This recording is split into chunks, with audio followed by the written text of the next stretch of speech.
So I made a couple of jigs in preparation for making my segmented edge table. The cherry here on the outside is the part I need the jigs for.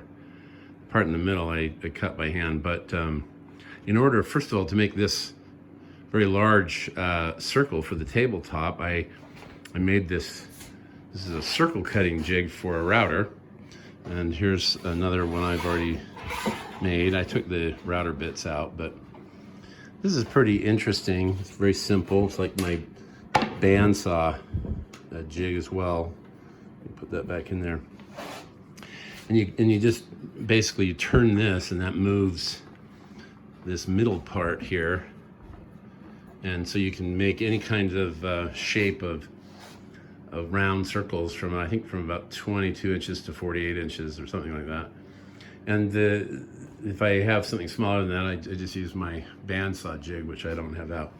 Anyway, this is a jig I'll probably use a lot because it makes really good circles and works great. Along with that, part and parcel with that, was this jig, which was to round the segments on an octagon for this table. So you can see that if you look closely here, you can see that there's a segment, and this jig, even though you'd think it would be the hole that does it, it's not. The hole's just there for the router blade to come through. But basically this, you attach this jig to this jig, and it helps make the segments that go around the outside.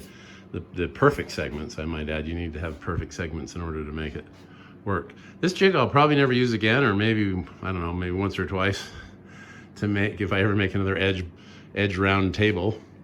This jig I'll probably use a lot though, because it, like I said, it works really well to make round circles, and I'll make a lot more of those than I will edge tables.